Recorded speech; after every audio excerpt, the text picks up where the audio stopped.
So this is tuna, is it? Or Yeah, I put some tuna on those kale baby mum-mums Okay. crackers that they're non-GMO, okay. but they're not that tasty, I have to admit. No GMOs, no taste. But I don't know if the two are related. Probably not. But No. it's for babies, There's right? not very much kale in them because, as you can see, No they taste. are not No color. green. Yeah, so A little bit of kale goes a long way with the color. Yeah, I think it's the kale mush. You know how you take the juice out of it and leave mush in? Yeah, but still there's not much of it. No. Or else. Well, the mush that you use for the nuggets there. The pulp, the kale The nuggets? pulp, yeah. It will be. It's very green. It still has a lot of taste. So. Yes. Were you going to talk about the parts you Well, use? this movie is boring. It's on right now.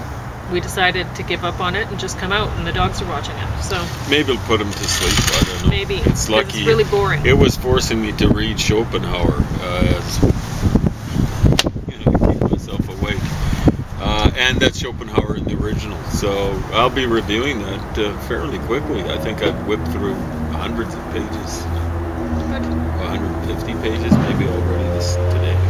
All right. Whatever. So James wants to continue talking about Where's My Roy Cohn? Where's my Roy Cohn? Yeah, I wasn't. Cohn. Okay. Cohn, something like that. It's basically Cohen, spelled a different way. It means priest, I think. Interesting. In Hebrew. There's just different ways of pronouncing it and spelling and things like that. So, yeah, I wanted to say, here, what's happening is, this is PBS doing it, but, it's basically like this guy's the devil, right? Was it PBS? It was a PBS thing? I think you're thinking of the Trump thing. That was a PBS Frontline, I think. I don't know if this is. Yeah, this one was longer than a PBS thing. Anyway, it's, this guy's the devil, and he basically represents Americans. Basically, Americans are bad guys, like they're racists and all this sort of stuff, according to a certain mindset out there, and it's more of a set than having anything to do with mind. But, it starts off with Julius and Ethel Rosenberg. Now, things have morphed a little bit since I was a kid, because they were innocent when I was a kid. They were railroaded. And now she was railroaded. And she might well have been. I suspect she was a communist. And the thing is, if you're a communist, you don't deserve to be sent to the electric chair. You probably, if you're not a citizen, you deserve to be deported. And if you are a citizen, you deserve. If you're a full-fledged Marxist or a Stalinist or something like that, you deserve to be put in jail for treason. It's that simple. But once you go through legal process, it's not something that a Stalinist would give to anyone else. But and a Trotskyite too. Trotskyites or Trotskyists, or there's a third term. A Trotskyite is terrorist. That's the third one. It's Stalin's program. Originally, Stalin was considered kind of like a right-wing a communist. In other words, a little bit more careful about things, and then he adopted Trotsky's program. So fast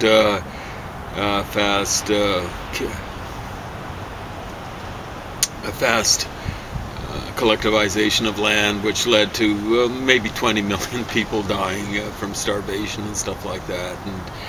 And Trotsky was a very brutal way. He was basically an army leader, and he was very brutal when it came to fighting the Civil War. Like if you deserted, you got shot. That's Trotsky.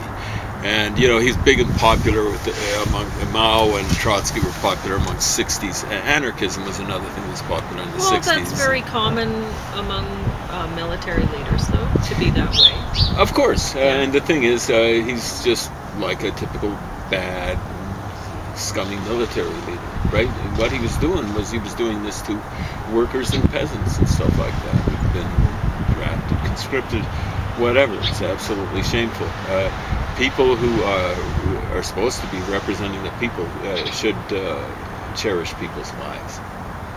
And, if they don't want to fight for your cause, and they're working class people and peasants, then maybe your cause is not right.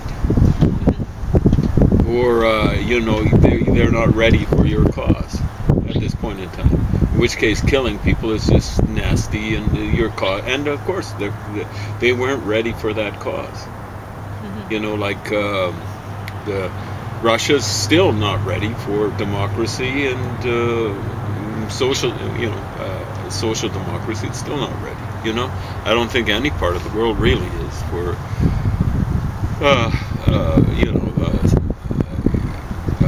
really thoroughgoing democracy, and that would involve democracy for businesses and religions, as well as for what we tend to think of as political entities. So for economic and religious entities. Anyway, so he starts off with the trope was, and that's a left-wing kind of term.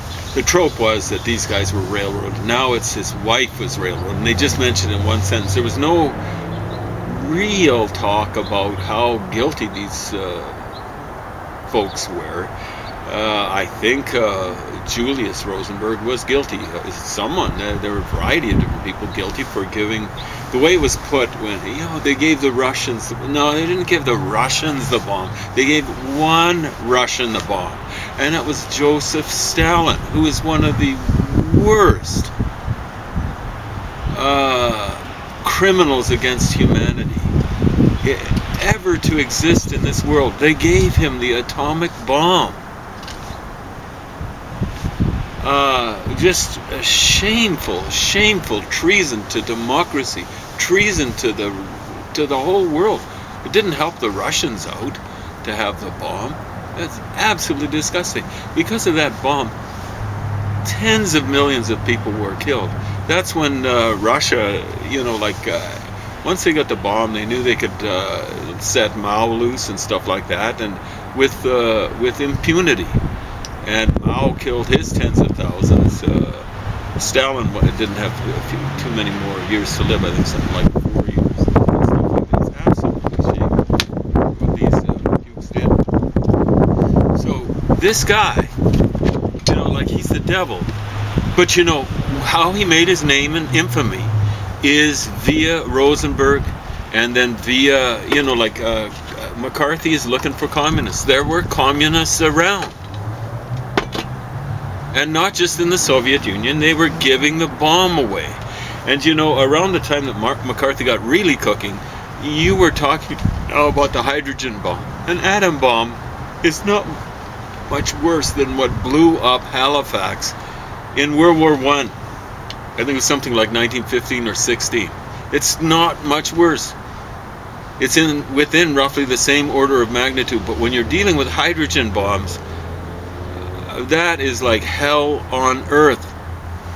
And you can't have bozos giving away military secrets to people like Mao and people like Stalin and stuff like that. They have to be taken care of.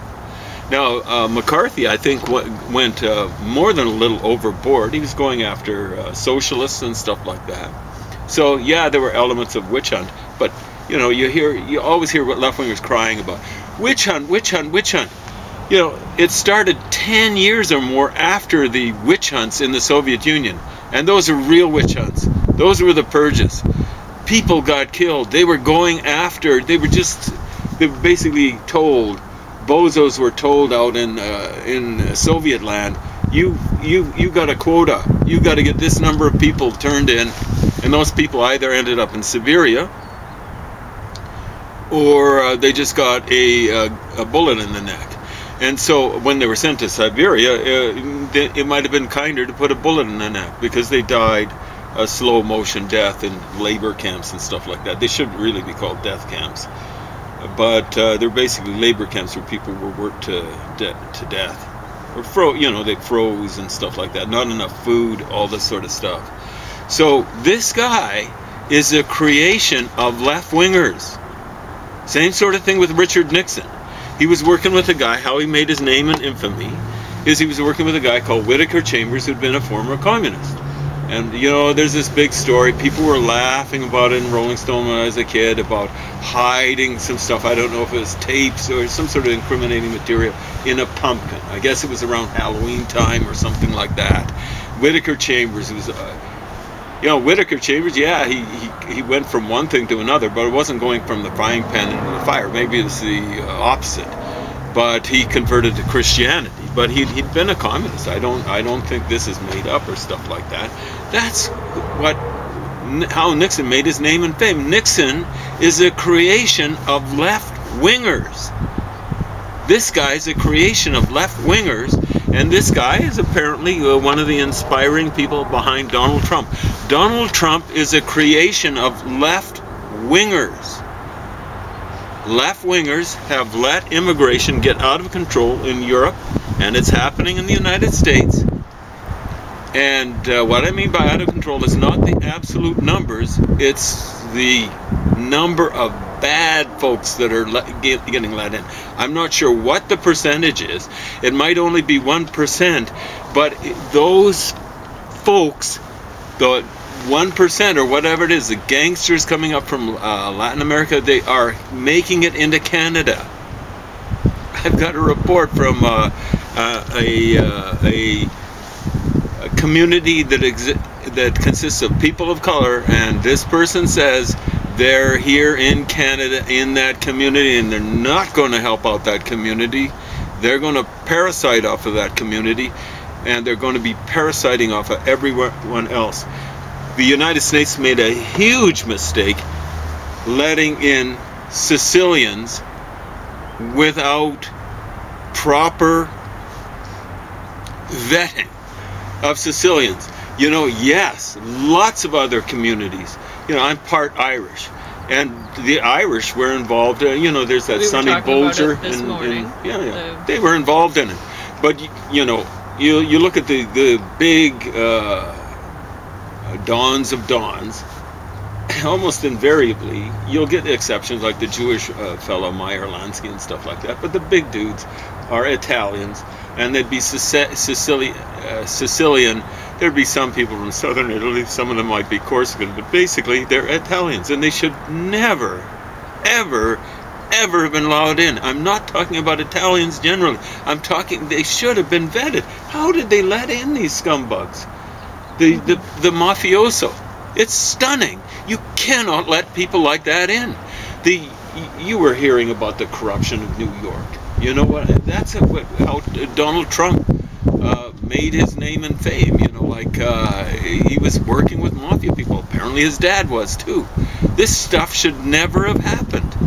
This is how this guy kept on going. He runs businesses into the ground. What does he do? He gets a big loan or a big favor from the mafia and stuff like that. You've got to be careful about who you let in. And Donald Trump, as president, he's a creation of left-wingers. This is how he got elected. Was running on immigration. If the left-wingers had been careful about immigration and vetted people, having a lot of immigration, which is what I believe in, immigration of people who want to be in a democracy and to be good democratic citizens, I'm enthused about that. I'm enthused about miscegenation, about mixing of races and stuff like that, mixing of belief systems. But I don't believe in letting one belief system come in and take everything over. How's that multiculturalism? And yet you've got people coming in who believe in that. They don't believe in tolerance. They don't believe in multiculturalism. They believe in monoculturalism. You can't have that. You can't have mafia dudes coming in. They don't believe in tolerance. They don't believe in being Pacific. It's insane. How arrogant are these left-wingers? We're going to let in these nasty people, and they're going to see the light once they see how cool we are. Well, guess what? The folks that don't believe in democracy, that let in, they're not looking at how cool you are. You get George Bush saying, they envy us our freedoms. They don't envy your freedoms at all. They loathe your freedoms. They loathe your freedoms. And in some cases, they fear them. And you know, like you look at these people. I played soccer with some of these dudes. You know, when they look at some sort of stupid academic out at the university, all they say is that guy doesn't know something from Shinola. That's what they're thinking, and that's what they're saying to each other. I don't care what they say to you. They don't basically talk to you bozos. So this guy is one of your guys' creations. You're looking at not your mirror image, it's like one of your creations. It's the law of unintended consequences. It's the same sort of thing with Donald Trump. It's the same sort of thing with Richard Nixon. Richard Nixon is one of your creations. He goes back to Whittaker Chambers, and then what happens is he never would have got elected. If the left wing, after Robert Kennedy got assassinated, after he got assassinated, they say we're not voting for Hubert Humphrey. Never mind the fact that he was a weak-kneed little liberal Democrat. He wasn't radical or anything like that, but he was a darn sight better than Richard Nixon. No, they sat on their hand. No difference between Hubert Humphrey and Richard Nixon. And then they found out, yeah, there was a difference. You know, and they got 8 years of the Republicans, and many of those years, what was it, something like 5.5 or maybe almost 6 years of Richard Nixon. Well, that's your fault, you morons. Same sort of thing with Ronald Reagan. You elect an idiot like Carter, who bombs it in Iran. He's told by his advisor, who knows a little bit of stuff, Zbigniew Brzezinski, do not pull the prayer rug out from the Shah of Iran, and he goes and does it. And Brzezinski says he'll lose all. It'll look as though you are pulling total support away from him. So what he was telling the Shah is, hey, you better cut out the torture and all that sort of stuff. Don't believe in torture, but you know what happened is once the Shah's gone, there's still torture. So it's your choice of torturers. And the big trouble is the guys now who are the torturers have a foreign policy. The Shah didn't have much of a foreign policy. So what he was doing nasty stuff domestically, but he wasn't extending the nasty stuff to neighboring countries, and even not so neighboring countries, which is what the people who succeeded him are doing, even as we speak. So you get Carter, his advisor says, don't pull the rug out from under the Shah, because that's the way it's going to be perceived. It'll be perceived that you are pulling total support away from him. And I've read this stuff. I've read the stuff coming out of the Middle East, and that's the way it was perceived. Brzezinski knew exactly what's happening. Jimmy Carter, born-again Christian, born-again dolt, you know, like I'm going to do what's right. Yeah, you know, like you got to do what's right and what works. What works. And it wasn't just the fact that Iran went over to the mullahs. The big problem is Reagan got elected, because that's the thing that decided the next election. Carter's running for re-election, and people are saying, well, you know, you really bombed that. You really bombed that. Why would we elect you? And yeah, Reagan was doing some sort of, or his handlers were doing some sort of, you know, like as soon as he was elected, then the Iranians let the hostages go and stuff like that, the American hostages from the American embassy. But, you know, Reagan is your problem too. If you'd gotten someone decent, not some stupid idiot like Jimmy Carter, born-again Christian, I'm going to do what's right. I don't care if it works or not. Reagan is on you. I don't know how much, I mean... That was a close election. Okay, but do you really believe that the people have that much control, the general population has that much control over which Democrat is going to make it into their ballot box? Do you really think so? Well, because see, here's I mean, the others, Jimmy Carter might have been getting funding from the right wing so that he could be the name on the ballot box. Well, the funding on the right wing, one of the best information I got, you know how I've told you how Ralph Nader was getting right wing funding in 2000, 2004. And Bernie Sanders was. He was getting Russian funding in this last election, right? And Bill Clinton would have been getting back in 92. not in 96, but in 92, he was getting right-wing funding. Obama would have been getting right-wing funding because what they're looking for is people who are divisive or people who won't appeal to working-class people and stuff like that, right? One of the things that came out here, I was too young to analyze it, but too foolish. There was a guy, I think his name was Anderson, running in New York as a third-party candidate, split the ticket, and that's how it was a close election, and that's how Reagan got through. So I'm going to have to check and see where on the political spectrum he was running. Whether he was at the center. My suspicion is he was over on the left wing. But it was just enough. The Republicans have been doing this probably since I was a kid, right? So you're saying really what the average Democrat has to do is vote strategically for the candidate that the right-wing funding supports? No, they're funding Bernie Sanders, right? They're even doing it as we speak, although I think they prefer Elizabeth Warren. And that's the person that people who in the know in the Democratic Party, so you're saying that they're should be running away the people who are further left are getting funding so that they can split the vote away from the people who are more center. Okay. Yeah. They will do it in any variety of ways. They will hope that a guy will run as an independent, like Nader. Bernie Sanders decided not to do that, even though he sits as an independent in the House. What is it? This Senate that he sits in. He doesn't sit as or it might be the House of Representatives. I've forgotten. He doesn't sit as a Democrat, but he wanted to lead them into an election. He sits as an independent. He calls himself a social democrat, right?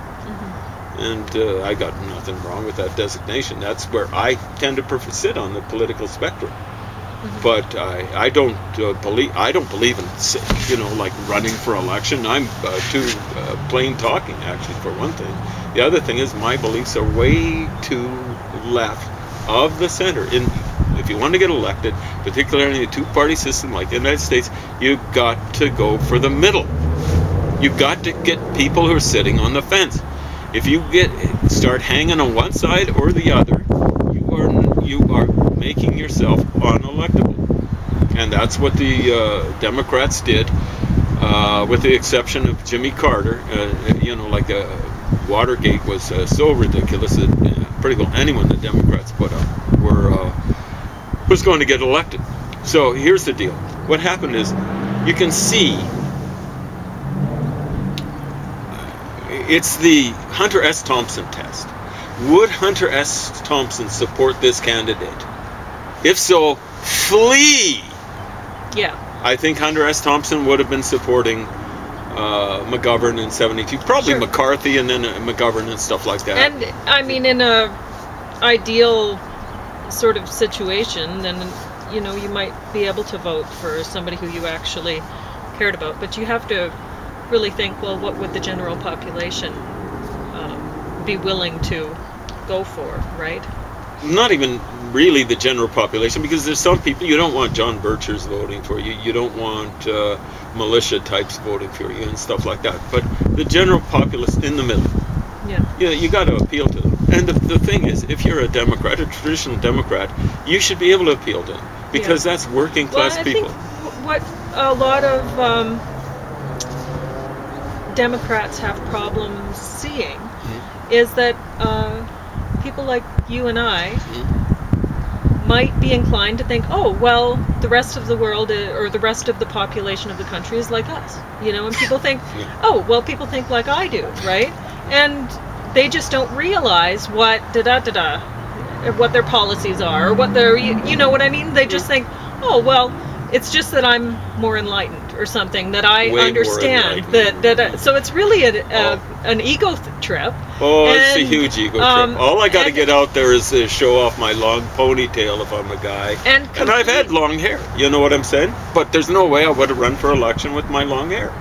And complete ignorance of who is actually out there, and that people don't think like they do. So I know a person, this was like 15 years ago, PhD, I was saying, understand, and this might have been 20 years ago, even more.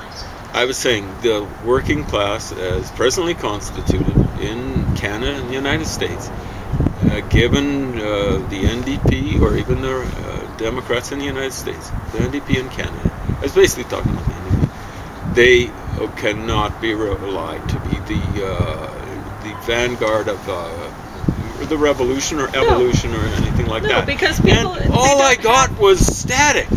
I'm just the messenger. Yes. That's the way it is. But like with you and I, we like see this. screaming and yelling, and I go, okay. We're able to see the truth about other people and how that they think differently because we have worked blue collar jobs, even With though people in we the trenches. Yes, even though we have university education. Yeah.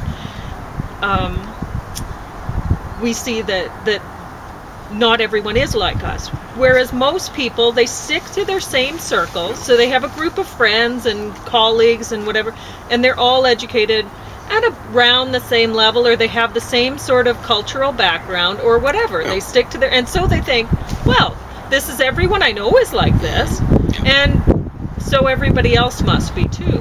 But this is not the case. They just haven't mixed with the rest of the culture, of the extended culture. If they mixed to understand, country. they'd be hearing.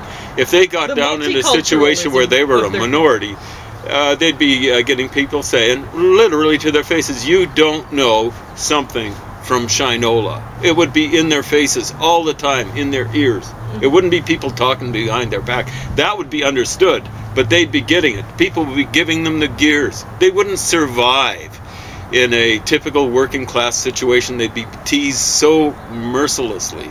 They wouldn't survive. At least I could play sports. I could talk sports and stuff like that. Man, oh man. Yeah. You know, you get some ectomorphs in a ponytail and stuff like that. They'd get teased to death. Bullied to death.